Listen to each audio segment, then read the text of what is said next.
Estamos con el concejal Rogelio Iparraguirre, Partido Justicialista Frente para la Victoria. ¿Cómo estás, Rogelio? Bienvenido. ¿Qué tal, Renata? Muy bien, muchas gracias. Bueno, contanos un poco cómo fue ese tan esperado regreso, de Cristina. En realidad por un tema complicado, ¿no? Pero se volvió a encontrar, ¿no? Con todo el pueblo y con todos Sí, así ustedes, es. Desde ya, como bien decís, no es el regreso esperado, en las mejores circunstancias o como uno hubiese querido, en general la militancia del Frente para la Victoria, tras una persecución político-judicial, con una causa disparatada que no tiene asidero, donde incluso ni siquiera hay delito, o sea que la propia carátula de la causa no tiene razón de ser, la animosidad del juez Bonadío, ¿no? Conocido ya desde la servilleta de Corach. Los más chicos no van a saber ni de qué estamos hablando, ¿no? Pero es el juez con más denuncias en toda la historia del Consejo de la Magistratura, del Fuero Federal, de toda la historia, ni siquiera de los actuales, de los 13 jueces que integran el Fuero Federal hoy, sino de toda la historia, en una causa que, como te decía, no tiene ni pies ni cabeza, a partir de una medida monetaria, de política monetaria, de administración de divisas que toma las autoridades anteriores del Banco Central, Banoli, donde de hecho anoche se podía ver en algunos canales de televisión una investigación en torno a este famoso dólar futuro. Claro, hablaban del dólar futuro, pero que también con la inflación del gobierno actual, ¿no? Con la devaluación, ¿no? Primero lo curioso que se empiezan a conocer quiénes fueron los principales compradores de dólar a futuro. Por ejemplo, Cablevisión, quien compró ni más ni menos que 11 millones de dólares en el mes de noviembre, es decir, de dólar futuro, ¿no? En el mercado de futuros, como se dice. Es decir, aquellos actores ministros de Macri, el propio Macri, que eran los que sabían de manera secreta, porque recordemos que en la campaña lo habían negado rotundamente, pero ellos evidentemente sabían que iban a devaluar, fueron los principales compradores del dólar futuro, por lo cual en todo caso el juez debería citar a estos personajes. De cualquier modo, la reaparición, el regreso de Cristina se da en estas circunstancias, y como buena líder política que está a la altura de las circunstancias, independientemente de lo desagradable de la situación, de estar imputada y tener que ir a declarar ante este juez, ante este mamarracho, Cristina, como ha sido siempre su característica, no le corre el cuerpo a las circunstancias, no se amilana, y allí estuvo y decidió en esas circunstancias también reaparecer frente a la militancia, en una convocatoria realmente que superó todas las expectativas, no solo por el número, ¿no? Se habla de, yo calculo, 150.000 personas. Te voy a preguntar, vos que estuviste allá, habrás podido conversar de todas partes, ¿no? Absolutamente de todas partes, la forma en la que llegamos, todos aquellos de distintos rincones del país, en autos, o compartiendo los gastos de un colectivo, o en trenes, o caminando. Ya están los famosos colectivos, ¿no? Que juntaban, que se decía, ¿no? Que sí, que es también una discusión, para mí siempre fue una discusión sin ningún tipo de sentido. Hay mucha gente que no entiende que hay mucha gente que no tiene un auto y que tiene todo el derecho de participar políticamente y estar en las plazas y tener participación política poniendo el cuerpo. Es una cosa que se cae de maduro. La gente que no tiene auto, ¿en qué viaja? Claro, tal cual. El colectivo, ¿no? Había colectivos, claro, hay colectivos, porque si hay gente y colectivos, la gente se moviliza en eso, es un medio de transporte. Pero bueno, amén de eso, en este caso hubo caravanas que arrancaron a la madrugada desde Florencio Varela, Avellaneda, La Matanza, Quilmes, Moreno. El clima que se vivía era un clima muy especial porque mezclaba desde cuestiones climáticas propiamente dichas, estuvimos 5 horas debajo de una lluvia incesante, hasta cuestiones de tipo sentimentales y simbólicas, y era esto de la aparición de Cristina y en la circunstancia, como decíamos recién, en la que aparece. Pero bueno, en principio quedó muy fuertemente demostrado cuál es el capital político de Cristina, lo que ella es capaz de generar como líder. Bueno, quienes conducen los proyectos son aquellos que reúnen aptitudes que no cualquiera las tiene y son capaces de generar esto en sectores muy amplios de la ciudadanía, del pueblo. Y por otra parte, lo que también fue en lo personal sorprendente y muy grato es el discurso de Cristina. Eso te iba a preguntar, ¿qué te quedó? Mirá, muchas cosas, ¿no? Un discurso muchísimas. Extenso, pero con muchos puntos, ¿no? Que quedaron. Creo que lo más trascendente, al menos desde una mirada personal, es que no se dedicó a, digamos, apuntalar lo que se llama el núcleo propio, la fuerza propia, conocido como el kirchnerismo como tal, sino que todo lo contrario, sale del laberinto por arriba y ante una circunstancia que no es graciosa para ningún argentino, que es la que estamos viviendo a lo largo de estos 4 meses y medio que lleva en el gobierno el ingeniero Macri, donde al conjunto de los trabajadores, centralmente a los trabajadores, les empieza a resultar una carga cada día más pesada, ya sea por los tarifazos desmedidos y alocados de un día para el otro, ya sea porque no se terminan de cerrar las paritarias, porque hay una pretensión desde el gobierno de que las paritarias sean a la baja, tirando también cifras que ya hoy por hoy, con todo un trimestre transcurrido, suenan más a chiste, como que la meta de inflación va a ser del 25%,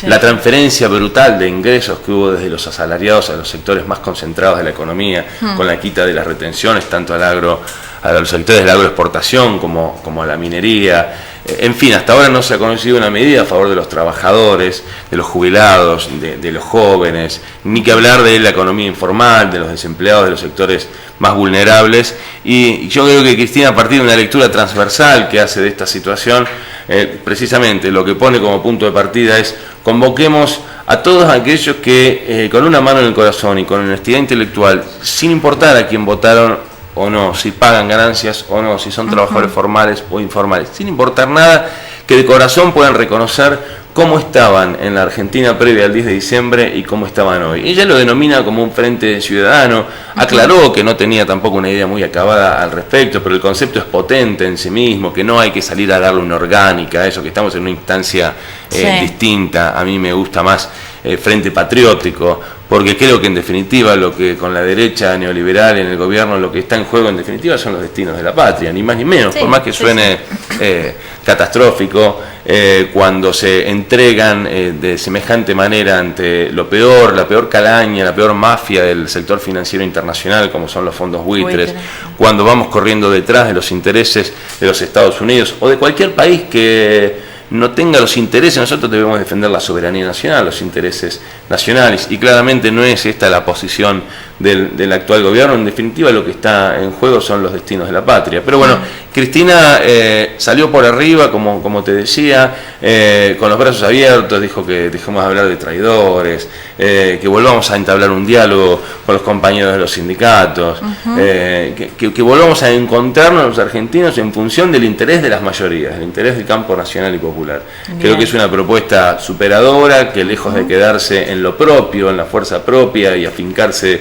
en eso, como buena líder popular que es, lo que plantea es salir por mucho más, abrir los brazos, encontrarnos con los demás, ser capaces de tolerar las diferencias que podamos tener con cualquiera, siempre y cuando tengamos algo en común que tiene que ser los intereses de las mayorías. Bien, hablando en común y de los intereses de la mayoría, salieron a hablar, Massa con Stolbizer, hablando de esto, de que el gobierno apoya nivel social alto, trabaja, paga y hace circular, digamos, el trabajo ahí, una ayuda social por ahí mínima a los más necesitados, y queda toda una franja de los trabajadores sin nada, ¿no? Que son los que más sufren. Absolutamente, voy a tener que coincidir tanto con Massa como con Stolbizer en sus dichos, ¿no? Pero como también dijo Cristina el otro día en las puertas de Comodoro Pi, decir cualquiera puede decir cualquier cosa. Ahora, cuando tenés una responsabilidad institucional, porque estás en el Parlamento, en un consejo deliberante, en la legislatura, donde fuere, lo importante es que los dichos tengan correlato con lo que haces con los votos, ¿no? Pues si vos terminás acompañando a este gobierno de derecha, por ejemplo, en el pago a los buitres en condiciones absolutamente desfavorables para los intereses nacionales, en realidad con tu voto, que es en definitiva el espacio institucional en el cual has sido electo por el voto popular, con tu voto estás demostrando cualquier cosa menos preocuparte real y sinceramente por los intereses de los trabajadores.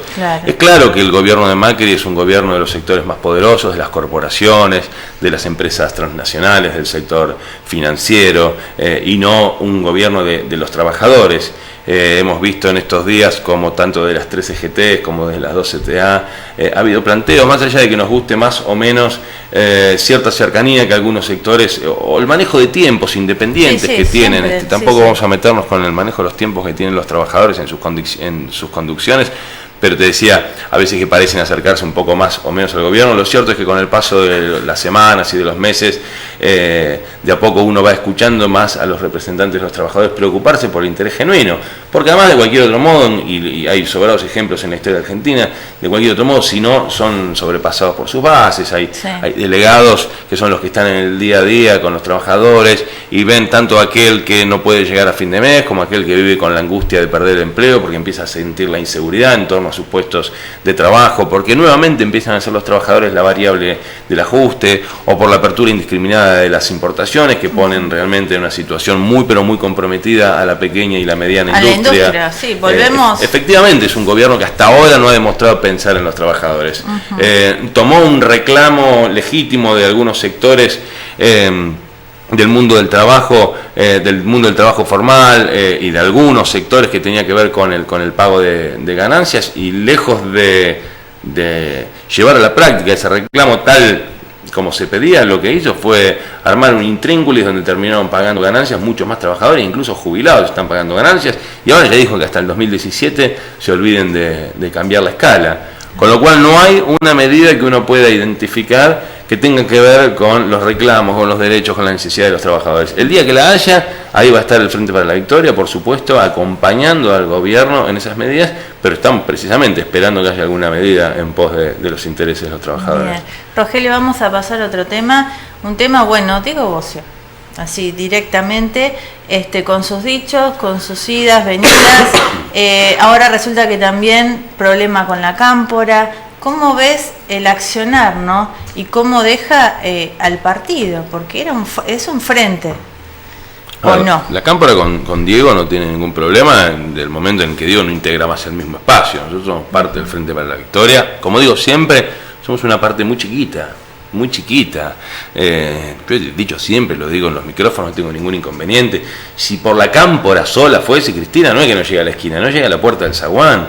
Nosotros somos un espacio dentro de un frente muy amplio, que es el Frente para la Victoria, que tiene una matriz centralmente peronista, pero no solo peronista, digamos que ha sabido trascender también esa identidad, sumando a nuevas identidades o identidades históricas, como sectores del socialismo, que han abrevado, digamos, en este proyecto nacional y popular, que es el que representa Cristina. Diego, por las razones que fuere, este verano, concretamente en los últimos días de enero, decidió romper con el Frente para la Victoria y armar otro espacio, por lo cual tampoco tenemos en ese sentido mucho que opinar. Sí nos parece un tanto amañado de esto de me fui por la cámpora, tal cosa es por la cámpora. Creo que en la cámpora han encontrado algunos actores la excusa más cómoda, ¿no? Pareciera ser como si estuviesen rodeados de asesores y le dicen, vos decís la cámpora que esto mide, es decir, lo mal que mide la cámpora, y con eso explicas todo, ¿no? Lo llamativo es que en el caso de Diego Diego entra en la función pública. Yo trabajaba en Presidencia de la Nación, nos conocimos cuando él entró como en el directorio del Banco Hipotecario en representación del Estado Nacional en el 2008. El mismo año en que precisamente la cámpora empieza a tener alguna preeminencia en el gobierno nacional. No olvidemos que ahí está el hijo del expresidente Néstor Kirchner y de la expresidenta Cristina. Y la verdad que 8 años completos convivió Diego con la cámpora. No solo no le he escuchado quejas a nivel público, en términos públicos, sino tampoco en términos privados. Más bien siempre hablando maravillas de su amistad con José Otavis y con Guado de Pedro. Entonces uno, y lo digo, esto es una reflexión personal, me hago cargo. Si luego de haber convivido 8 meses con la cámpora, con ese cuco que es la cámpora, y no haber dicho 8 años, perdón, y no haber dicho nunca una sola palabra, y semanas después de dejar el gobierno, empezás a cargar las tintas en la cámpora, uno tiene que pensar que es un dirigente político que estuvo durante 8 años, fue más fuerte el miedo en él, el temor a expresarse. A ver, si es lo que legítimamente piensa, estuvo 8 años con miedo. Y la Argentina de hoy necesita líderes valientes, con fuerza, no temerosos. Y si no es miedo, es especulación. Y tampoco necesita eso la Argentina de hoy. Creo que es como te decía entonces, una excusa muy liviana. Lo cierto es que Diego se va del Frente para la Victoria no solo antes de que hubiese una sola sesión, la primera sesión de la Cámara de Diputados, sino incluso antes de que hubiese la primera reunión de bloque. La primera reunión de bloque.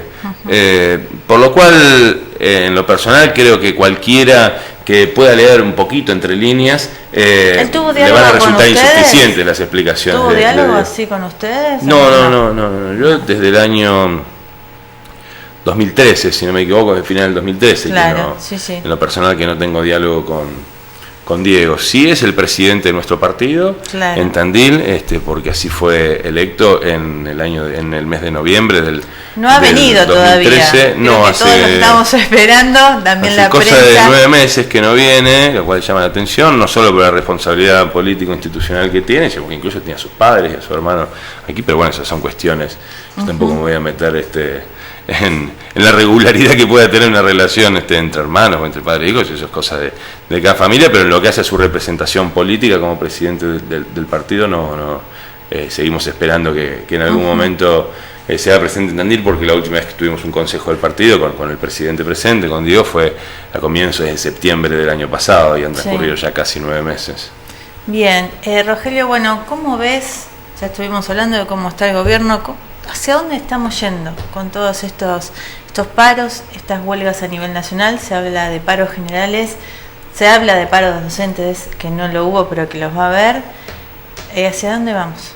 Me parece que el país, tristemente, está volviendo a repetirse en recetas de nuestro pasado reciente, inclusive, de las cuales ya conocemos a dónde llevan. No es que tenemos que bucear en los libros de historia para saber a dónde lleva el neoliberalismo, a dónde lleva la financiarización de la economía, a dónde lleva el discurso y la teoría del libre mercado, del derrame de la copa llena. No hace falta bucear en los libros de historia. Cualquiera con más de 20 años, por experiencia propia o por haber visto lo que sucedió con sus padres, con sus tíos, con sus vecinos, va a saber a dónde apuntamos con este modelo, por lo cual creo que es muy difícil engañar a la gente. Se llegó hasta aquí porque se hicieron promesas basadas en preservar lo mejor de las conquistas de estos últimos 12 años y ampliarlas, mejorarlas, la unión de los argentinos, la pobreza cero, que al margen de que uno honestamente haya creído en eso, equivocado o no, por sí solas como consignas son realmente válidas. Imagínate, ¿quién no va a estar de acuerdo con la pobreza cero? ¿Quién no va a estar de acuerdo en un país como el nuestro, siempre con tantas fracturas a lo largo de estos 200 años de historia, con unir a los argentinos? El problema es que del 10 de diciembre a esta parte hemos visto exactamente todo lo contrario: 1,5 millones de nuevos pobres, cerca de 160.000 despidos en apenas 4 meses.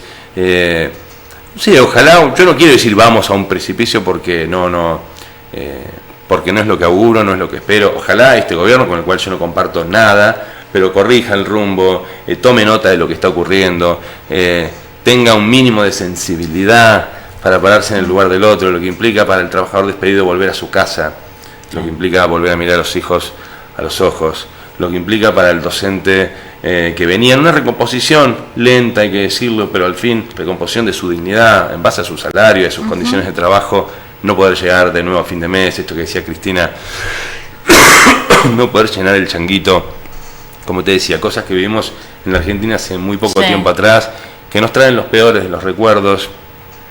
Ojalá la dirigencia esté a la altura de las circunstancias, se corrija este rumbo que claramente en muy poco tiempo se vio que no es un rumbo acertado, al menos para los intereses de las mayorías.